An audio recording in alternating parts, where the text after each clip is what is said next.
میں تمہاری اور ذوالفقار شاہ کی زندگی برباد کر دوں گا۔ آپ کی مسز پریگننٹ ہے۔ آپ یہ رکھیں۔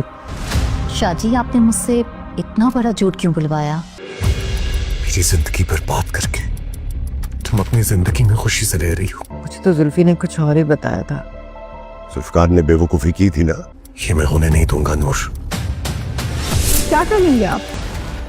میں نور کو یہاں رشما کے تھپڑ کھانے کے لیے نہیں لا سکتی تھی واپس۔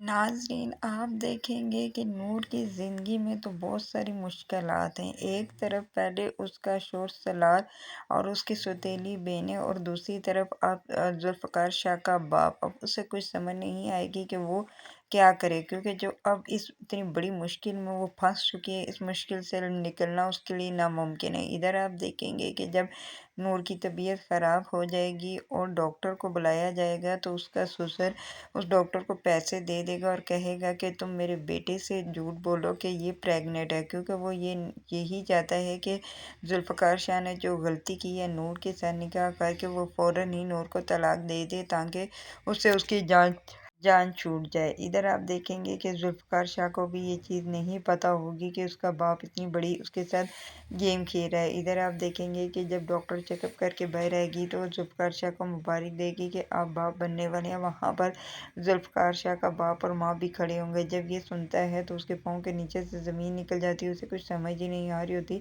کہ ڈاکٹر کیا کہہ رہی ہے، کیونکہ وہ یہی سمجھ رہا تھا نا کہ نور سالار تو کے درمیان تو کچھ ایسی بات تھی ہی نہیں، تو یہ بچہ کہاں سے آیا، وہ پریشان ہو کر رہ جاتا ہے۔ ادھر آپ دیکھیں گے کہ سالار کا باپ بھی اس کی ماں کو ڈانٹتا رہتا ہے، لیکن اس کے آگے سے ماں کہتی ہے کہ میں کیسے اپنے